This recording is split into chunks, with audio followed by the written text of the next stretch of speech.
Hello everyone, my name is Samantha Williams and I'll be your host for today's webinar, Best Practices for Building an Intelligent Sitecore Website with Site Search.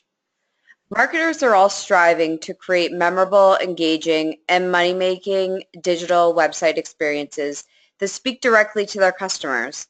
That's why many of you in today's session have selected the Sitecore platform to power their websites.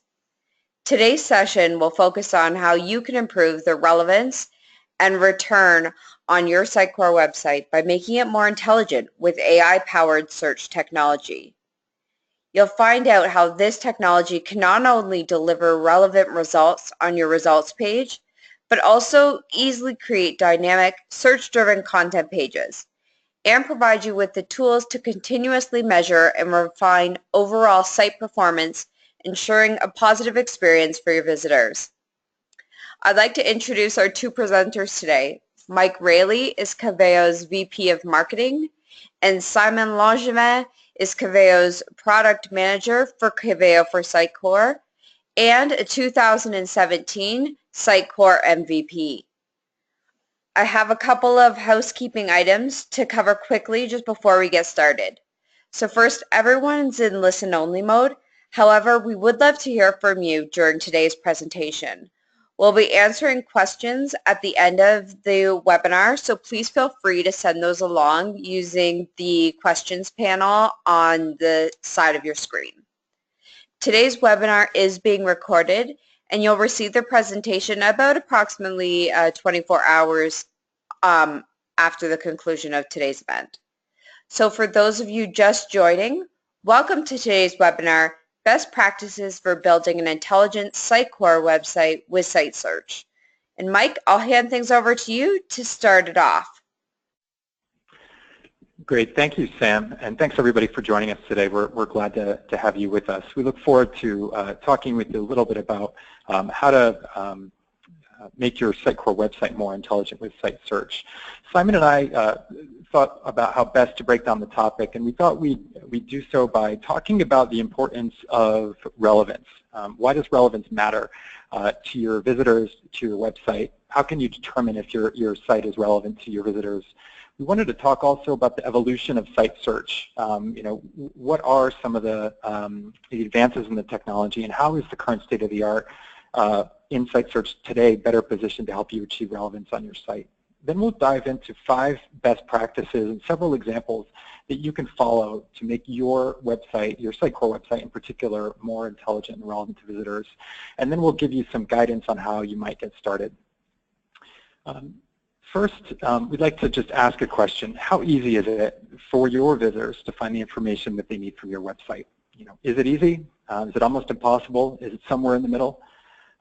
When we ask this question of audiences like this, we tend to get answers somewhere around 2 to 3. So if you answered anywhere around 2 to 3, you're about average. If you're on the super easy end of the spectrum, that's great. We're thrilled. There's still probably more that you can do.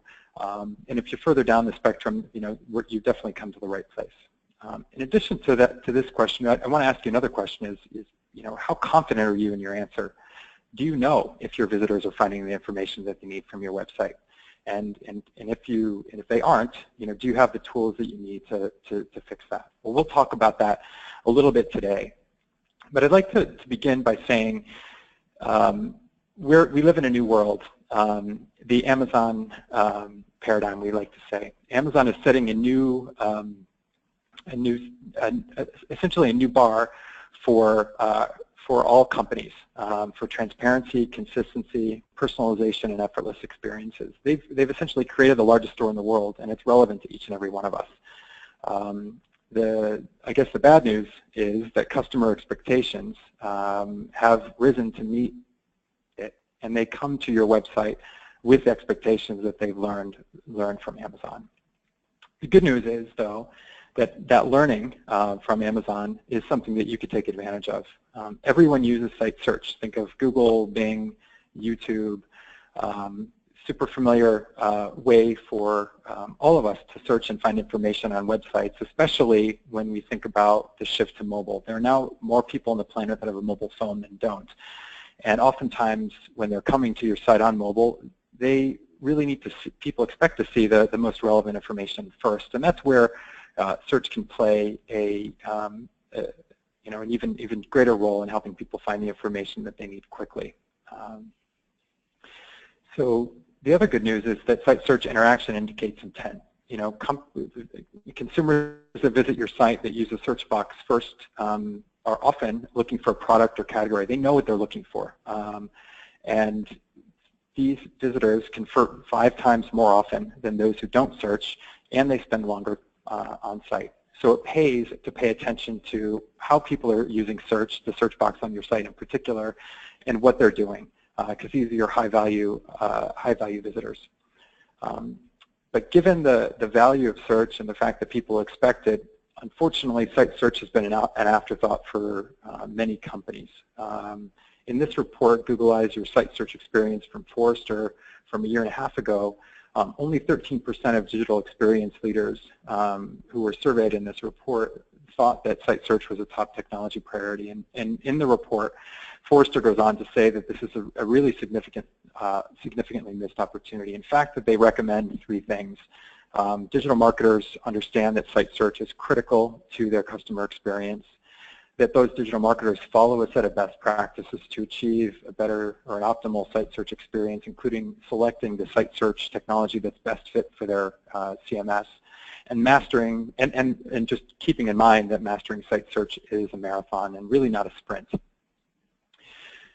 So why is site search an afterthought? I think that people have expectations, particularly digital marketers, have expectations of site search being kind of a simple utility that doesn't really deliver a lot of value. Well, I want to talk about a couple of innovations that have happened over the past couple of years that have changed that. Starting with a couple of years ago, unified search became widely available. The ability for your site search to index content from multiple sources and make it available to everyone when they search in a single place on your website. This technology enables facets and filtering, document level security, and much, much more to ensure that when someone comes to your site, enters a keyword, they're able to find the best available information from all of the sources that may be available, and the ability also then to drill in. Site searches continue to evolve to add analytics. Site search technologies, best practice ones like Coveo, offer the ability to capture analytics. So all of your visitor data is captured and can be monitored by you. This usage-driven analytics gives you the ability to understand your visitors. What are they coming to find on your site? Are they finding what they're looking for? Are they abandoning your site when they're not? Are you able to follow the content paths and the journeys that lead to the best outcomes? And then with that data, you'd be able to fine-tune the search result relevance for everyone. And also really manage your content better. We spend so much time in marketing in particular developing content. We want to make sure it's used and helping move people along the buyer journey. Analytics helps us understand if that's happening. And lastly, and most recently, the latest evolution of site search is the addition of machine learning. This technology learns. It takes advantage of the usage analytics, but continually learns from user behavior and then improves results for everyone. This allows you to provide automated relevance tuning. So rather than tuning each search result based upon what you're finding, the machine learning does that for you. It enables personalization in a much more scalable way than before and allows you to really leverage this analytics beyond kind of the capability of your analyst and also without having a data scientist on board. So those innovations have really fundamentally changed the way that site search can impact your digital customer experience. And we like to think about this on a continuum or a maturity model where relevance increases towards the right of the screen. So, several years ago, the old site search technology, the simple basic keyword search, that's, not necessarily very expensive, leads to poor relevance. Affects your conversion rate, deflection if you're using your site for customer self-service, customer satisfaction. But as we start to layer on the capabilities that we were talking about, the innovations over the past, 3 to 5 years, we start to see site search leading to a stronger impact on your business. starting with advanced faceted navigation, not only capturing the user intent, but offering facets that allow people to drill in. This is, really the first level or first step in personalization, is giving the people the tools to find what they need within your site. And again, we know that Amazon and others have trained people to use this technology, so it's certainly well understood. Then, to increase relevance, we talk about enabling tunable relevance and contextual recommendations. Here, your site search is able to understand the context of the person when they're on their site, and then rank results with higher relevance to the user, and then also offer recommendations to content that would help that visitor do more, either a recommended product that others in a similar situation have bought, content that will help them self-serve, what have you. And then finally, the addition of search analytics and machine learning to really, discover likely intent, and then continue to, auto-tune recommendations on an ongoing basis. So earlier we talked about how Forrester recommends, and we recommend as well, site search is a marathon and really not a sprint. This maturity model really lays out kind of a nice kind of framework for you to kind of continually improve over time how you're leveraging site search for your customers. So this is a great segue, I would say, into the best practices for intelligent site search. We're going to talk with you in some detail about 5 of them. The site search box, the site search page, search-driven content pages, content relevance, and search analytics. With the search box, we want to make sure that the search box itself is prominent, simple, and smart. It's what people expect to use, especially people on mobile phones need to have immediate access to, so make it available to them. Then ensure that your results pages are delivering the most relevant results first, and you have the ability to make it easy for your visitors to navigate within those results. Then go beyond the search box and the results pages with search-driven components. You can create pages and merchandise your content using site search. Then ensure the relevance of your content automatically with technologies like machine learning, and we'll show you a little bit more about that. And then finally, using those search analytics we talked about, gain confidence in the answer to the question that I shared with you earlier. You will be able to know if your visitors are finding what they're looking for on your site. You'll also be able to, understand what they're telling you.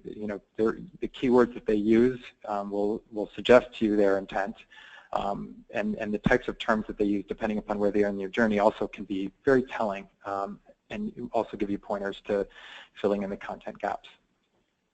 So to walk you through these 5 best practices and then share some examples, I'm going to pass the baton over to my colleague Simon. Simon, would you walk us through these? Yes, absolutely. Thank you, Mike. So let me just take control here. So we mentioned first the search box. So we mentioned earlier the Google effect and the Amazon effect. Google is really trained us and got us used to having a search box that is intelligent, that will actually work for us. So if I start typing something, I'm expecting the search box to finish my sentence, to finish my query. So this is something that you would expect, and not only finish it with content that you have somewhere in your index or predefined content, but actually finish it with queries that are relevant. So based on past user behavior, making sure that when you have a query suggestion or type ahead, as some call them, that they actually lead to relevant result. So a great search is a search that would do something like this. Another example of what a great search would do for you is also correcting your queries. So let me just get there. Mike, it seems like I cannot get there you go, thank you. So it will correct your query as you start typing, and not only correct them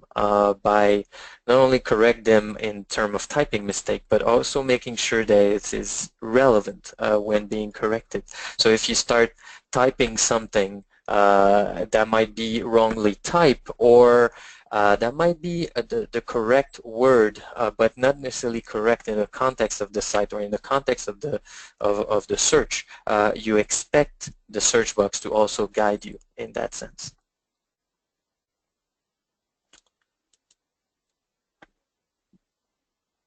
when we get to the search result page, there is a big difference between site search and web search like we've seen with Google or Bing in the past few years, is the fact that as an author, as the owner of your site, you're also the owner of your content. So it's much easier for you to build tools in order to help your users to navigate. So these users tool that will help them to actually drill down and find what they're looking for.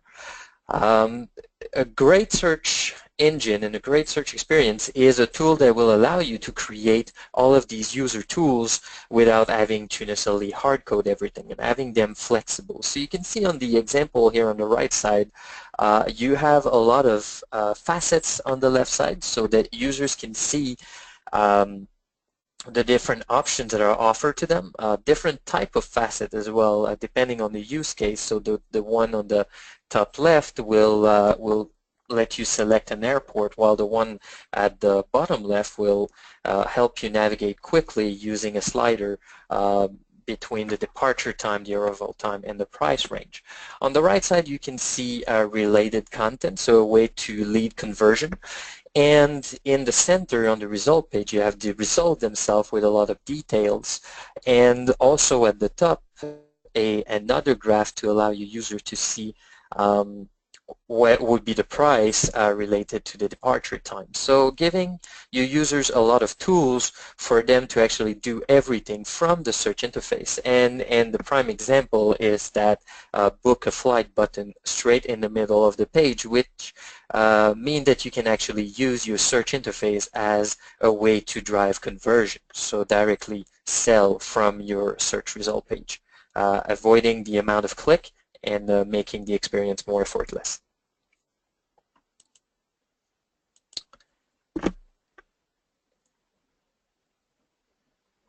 Another thing about the search page is using user context. Sitecore is not only a CMS, it's an actual experience platform, so a marketing enablement platform. And one of the big features of it is XDB, the experience database, which allows you to track and also create profiles and personas and patterns in order to segment your users. On the left side, I have the same interface that I was seeing in the previous slide, but now adapted to a business profile. And on the right side, one adapted to the family profile. On the business profile, we can see that everything is linear. So the facets are a bit more focused on simply the departure time, the cabin class, so mostly focus on the flight itself. Because the business users, they do not have all the flexibility, they're not here for tourism, all that they want is a simple way to book their flight, cheapest and fastest as possible. While on the right side, the facets and the different controls will be more focused on giving you flexibility. So you want to have the cheapest depending on the date you leave. You also want to see maybe some related attractions. You might want to have also a bit of a bit of guidance across your entire travel experience. So again, this can all be done through the search interface. But the thing is, you don't want to have too much clustering. You don't want to have a cluttered search interface for your business profile, and you don't want to have business information necessarily for your family profile. So using XDB is the way to segment your users, and a great search engine would be able to leverage XDB, and this is what Coveo for Sitecore is capable of.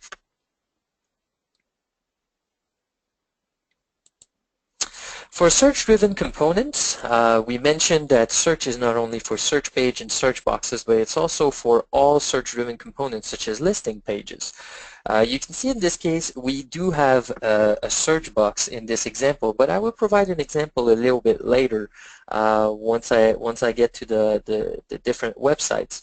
And I will provide example of sites without an actual search box where the content is simply search-driven. And using search for the search-driven component gives you a lot of flexibility, not only to leverage XDB, but also to modify relevance, to use boosting rules. So it really it can really get rid of a big part of development work and simply use search-driven component instead of having to compute all of that logic programmatically. A good search-driven component will also give you the flexibility to have the look and feel that you want. Because for the search result page, you will want something that's a little bit more standard to the market, because you want to make sure that when the users are on the search result page, they are not confused. They know that they are on search results and they are in the context of a search. But when you drive your listing pages, you want them to have the same look and feel that they would have everywhere else across the site. So a good search engine will allow you to drive your components with search-driven component, but a great search engine will allow you to have all the flexibility to style it afterward. So I see a lot of engine on the market where it's only an index and you build your entire search interface. This gives you a lot of flexibility, but also you will have to spend a lot of development hour building it. While on the other hand of the spectrum, you have also some search engine that will give you the index and a full-fledged interface, but the interface will be static and it's really hard to modify in order to adjust it. Coveo for Sitecore give you the best of both.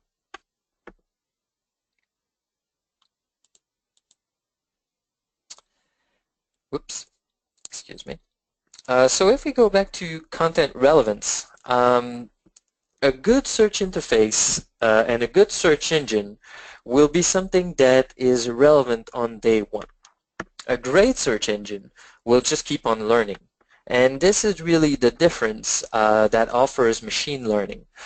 The idea of machine learning, of course, is to track what the users have been doing on your search interface and make sure that it learns from it and improve relevance as we go along. So in a matter of weeks or a few months, it just gets better and better. And this is what Google has done for the global web, where Google has learned from all of us and now is the best search engine on the web because it has years of data behind it. What you can do is rearrange relevance, provide query suggestion, but even in the long run, provide recommendations. So allow your users to go further and maybe create a new opportunity and a new conversion. So this is something more that we've got used with Amazon, where you have already done a purchase, but Amazon tells you other like you have also done that purchase. So this is something that you can try to replicate with static data. So you can simply say, okay, I will recommend this content because this is what I have to promote this week. But this is static and usually not relevant to your user. Using machine learning and search-driven component, you will be able to provide recommendations that are relevant to what's happening, to what your user has been doing before. One example is with one of our clients, Logitech. So Logitech has used machine learning in several different ways. The first example at the top is using with just general term. So Logitech, you might know, they create mice and other equipment for the office and also personal use. But mostly if you search for a mouse on Logitech, there's a good chance that you will find thousands of mice because they produced a lot of them. But the thing is that there are some of them that are way more popular. If you look at the right side, you see that these are mice that we see often in offices and even in personal home. While on the left side, they are a bit more funky. So what was happening here is that the lexical match between mouse and the title of the different mice here was actually one-to-one. So the lexical match, the search in itself, was actually pretty good, but it was missing the business context and the popularity and the idea that past users, when they were searching for mouse, ended up clicking on one specific type of mice. And this is what we're returning on the right side. With machine learning, the search learned that actually when people start looking for mouse, what they're looking for is what you have on the right side. The two other examples are actually an example of making sure that the journey is is as effortless as possible. So in the standard lexical match, if I type for MX5500 and my product is MXTM5500, there's a possibility that nothing will be returned. And then you need some analysts to make some manual changes, create synonym or change a product description or create aliases. So there is a lot of work involved in making sure that your search will work fine. We call that curating our content. By using machine learning, the search will actually adjust itself automatically by creating its own synonym, and at the end making sure that the journey will continue without hitting a no result search. Same thing with the last example where QA59 is actually just the part number of the USB receiver. So it's something you don't keep in your product description. But people that were losing the mouse would usually still have the USB receiver and search for what's written on it. So this, if you don't have any type of machine learning or no analyst looking at your analytics, it will be really hard to know that the users are actually searching for QA59. Thanks to machine learning, now if you go on the Logitech website and you type QA59, you will see a mouse.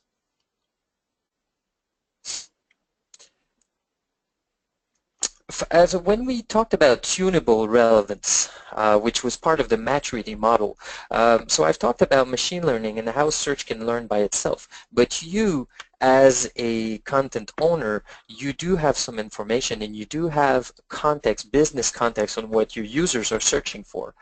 And a great search is a tool that will allow you to use your knowledge and to be able to customize your own rules, not only to play with the scope, but also with the relevance of your search interface. Sitecore gives the powerful rule editor, and Coveo leverage it in order to allow you to base your rules on any type of field template or any other context that you might think of. We also leverage XDB to provide automatic boosting. So if you have created personas and patterns, this is something you'll be able to leverage with Coveo for Sitecore. And finally, all of these tools, machine learning and the manual tools, you need to make sure that every action that you take will return in a positive outcome. And there is no way to do this without search analytics. And as Mike said before, search is not a sprint, it's a marathon. And you need to keep looking at what's going on and keep making sure that your relevance is good in order for your search to stay relevant and your investment to stay relevant. So a good search engine will be something that has analytics attached to it, and we do provide site search analytics with Coveo for Sitecore. Now we move to a few examples. So Mike, if you could just bring me to the web.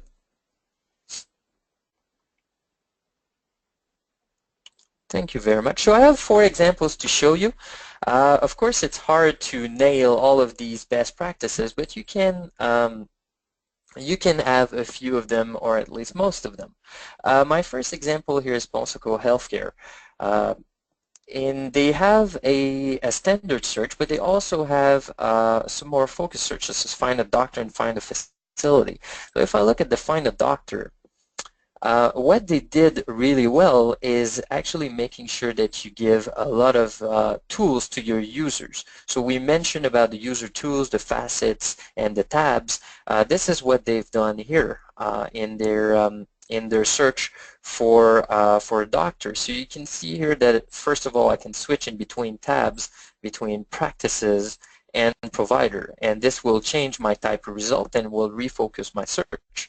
I also have a few more controls, such as a sort here, where I can sort by closest distance or even by the name of my provider, or go back to relevance in order to do a search. I can also use geolocation here, where I can use my current location or input a zip code, and this will also influence the search. And I have facets here on the left side. So these facets, if I click, for example, on the dentist, will affect the rest of the facet and, of course, the count of the result. So if I go down in languages, which is a little bit lower in the facets, you can see that right now language is only English for dentist. But if I clear my facet, let's see how it goes. So my languages here, there are a lot more. So actually I have the choice of language, but not under dentist. So instead of giving all the time the choice of language, I'm making sure that I'm only giving the choice that I'm able to provide. Now here, one last thing that it did well is the search box. So if I start typing, I have a query suggestion and type ahead done for me here. So here is the query suggestion we mentioned before. Now this leads me to my second best practice, which is Honeywell Your Home, the provider of any kind of home application, mostly for thermostat and climate control. So what they did, two things that I really like about this site. First of all, you can see that I didn't have to click inside of the search box in order to have the focus. So if I start typing, for example, thermostat, I didn't have to click on it. So the focus is already on the search box, and this is something that, unfortunately, I do not see that often on most sites. When you get to the home page, most of the people, and this is what Mike said before, most of the people will be interested in searching. And if you don't give them the focus straight away, you're asking them to click in your search box, and your experience is a little bit less effortless. Now what they have here is not only query suggestion, they decided to go for product suggestion, which is a great idea when you're still on the home page, you're not in the search result, because that will also reduce my effort across the site. If I click on that first result here, it will actually lead me to that specific thermostat, and I can purchase directly from here. So in just one click, I didn't have to click in the search box. I just had to click on that first result, and I'm already where I want it to be. So if you have users who are a bit more informed and they know exactly what they want, this is a great feature for them. My third example is WestRock, provider mostly of packaging solution. What they have a search box, but they also have a search-driven listing page. And this is what I mentioned before, and I said that sometimes you could have search-driven listing pages without even having a search box. So if I look here, for example, at Paperboard, which is one of their products, they will have a standard product description, but if I scroll down to the bottom of it, I actually have a search-driven listing page. So all of their product related to that paperboard is listed here, and then I have facets here on the left side to allow me to filter down. So all of this is search-driven, so I didn't have to code anything here. Just put a Coveo search component and just style it the way I want. And I said that it's important to keep the style also and make sure that it fits your site. That's what they have done here at WestRock, where they have a different style also based on different products. So if I look for folding cartons here, I will have the same experience where I have my search-driven content at the bottom of the page, but you can see that the style is now different. They have these little boxes. So really, again, a good search engine should allow you to customize the look and feel the way you want. And I have one last example, which is a bit of an extreme example of how flexible it should be. So Enbridge is an energy producer in Western Canada.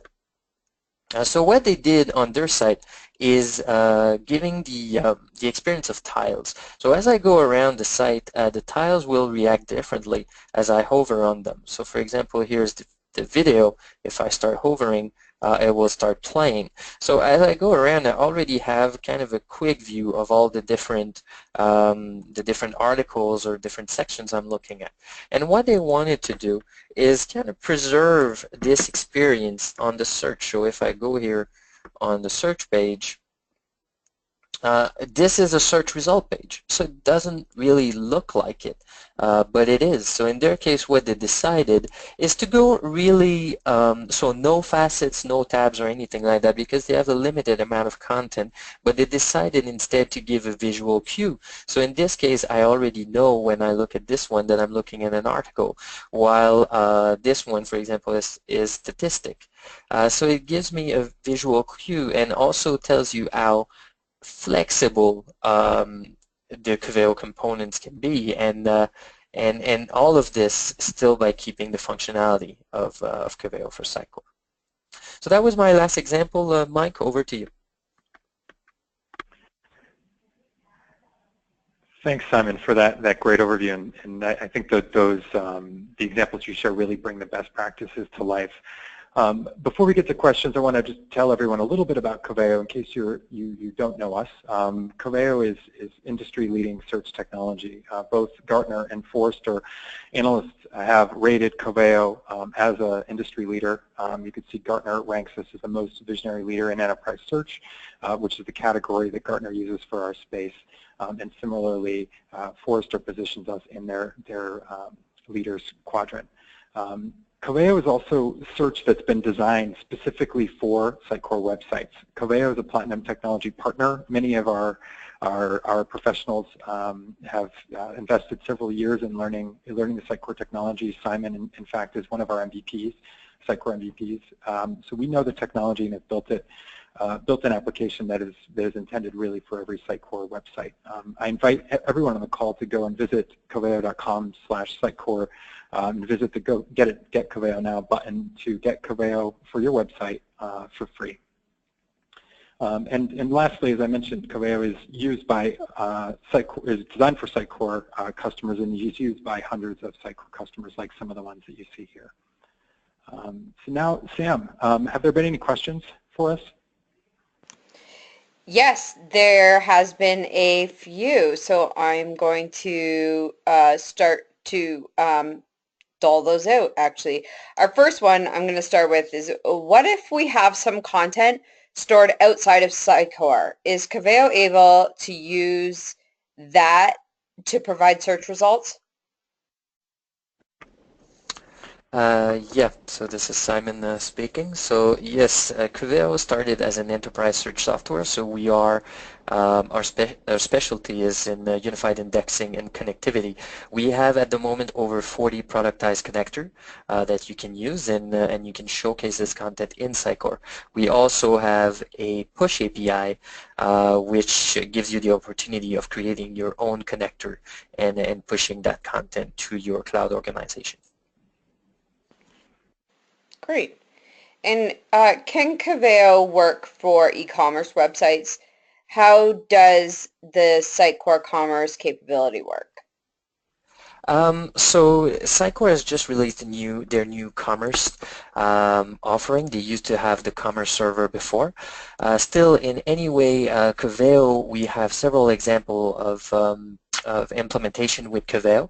Mostly, we will use our external connectivity to grab all the content that is outside of Sitecore. So usually, you will have your product and the pricing and the capacity outside of Sitecore in an external database. So we have a database connector that could connect to that and then return the different, the right pricing and also the availability of the product on your search interface. You could also leverage our Coveo Cloud Machine Learning in order to provide recommendation. So not only Coveo supports e-commerce, but it actually makes it even better than it would be out of the box.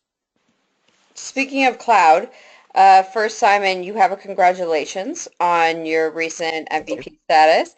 But also, when you're speaking of cloud, is Coveo for Sitecore available only on a cloud version? It is also available for on-premises, and there are at the moment no plan to stop supporting the on-premise index of Coveo. If we looked at the different feature that I mentioned earlier, the thing that you will lose by being on-premise is the machine learning algorithm. However, all the tool in Coveo for Sitecore, such as tunable relevance, XDB, leveraging XDB data, and also the cloud usage analytics. Even if you have an on-premise index, you can still use our cloud usage analytics in order to see your data and create reports. The other thing, of course, that you lose is the elasticity of the cloud. So you have to manage your own mirroring and your own scalability if you go on-premise. So speaking of both versions, the cloud and the on-prem, how can we test Coveo to see if it's going to fit on our existing website? You can go on coveo.com/sitecore. Mike presented a slide earlier. There is a download Coveo Now button. You see it right now on the screen. Simply click on this and it will actually download a package. This will be a Sitecore package, so a zip file that you can simply upload to your Sitecore with the installation wizard within Sitecore. And at that moment you will have the choice between a Coveo Cloud trial, good for 1 month, or an on-premise free license. Great. How does Coveo for Sitecore support personalization? So what we do mostly is personalization, for example, using XDB works with the combination of profiles and patterns. So you'll go across your site and usually mark your content with a certain profile. So saying that, for example, if I go back to my airplane example, where I would say that, okay, this content is more for business and this content is more for family. At the moment, so when you tag your content with these profiles, if a user go around your site and look at these profiles, they will also be assigned a pattern. So this is using pattern cards. This is all mostly XDB. It's all XDB topics. The moment that you start tagging all of this, Coveo will be able to index the profile on the content and also read the pattern of the user making the query and then matching the two in order to provide the right content for the right people. We can also, since all of our components in Coveo for Sitecore are Sitecore items, they can all use the conditional rendering of Sitecore XDB in order to show, for example, different facets and different user controls for different audience, like I've shown in the with the flight booking example. So you had spoke about the machine learning, and this question is might be a little bit duplicated on how you just answered, but it's regarding a recommendation for setting up your site to leverage the most power out of the machine learning. Would that Yep. be setting up, you know, the different personas with XDB, or is there another way, another best practice maybe on how you could set it up to leverage the machine learning? It's going even further, to be honest. So it's not really duplicate. Let's say it's more of an extension of the previous question, where so when you already leverage Coveo with the personas and the pattern, what you can do is use what we call a user context component. So it's a component that we ship out of the box with Coveo for Sitecore. By adding this to the page, it will read on the current pattern of the user and then send this to the Coveo machine learning engine. So Coveo machine learning will, when you create the recommendation component in its pipeline, will start using the different contexts that it received from the site in order to provide recommendation only to user in specific segment. So you go further than just adjusting relevance or adjusting the experience. You also now provide intelligent recommendation based on user context. And another question came in along similar lines. What's the difference with while you're during the configuration process of Coveo for Sitecore and then the machine learning piece? So Coveo for Sitecore, I mentioned already, so you simply install it like a package. And then if you have cloud, you can actually try it even in the cloud trial. So you will have what we call a Coveo Cloud organization. So you will manage all the Coveo for Sitecore and the Sitecore pieces in Sitecore, but your index will rest in our cloud. If you go to that cloud interface, you will see your content, but also you will have several tools, and one of them is how to set up machine learning. It's extremely simple. You can do it in about 3 or 4 clicks, but this is where you will set machine learning, and the moment that it's set is at the indexing level, so it will start working on any of your Sitecore site linked to that cloud index. Great. We have another question regarding the releases, the product updates of Coveo with Sitecore. How many releases do we expect to have over the course of a year? And when do we do releases and upgrades on the product? Yep. So at the moment, we have version 4 and version 3. So version 4, since it's the current focus, it is being released every 6 weeks.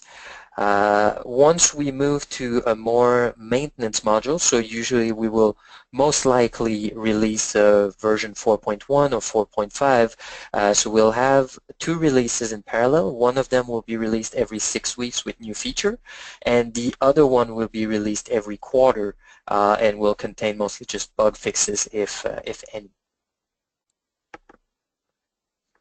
Great. Now, if you're using the on-prem, what functionality out of the cloud admin panel can be utilized to control the search results? Or does everything have to be done within the on-prem admin panel? So most of the tools will be in the on-prem administration tools, mostly the thesaurus to create synonyms.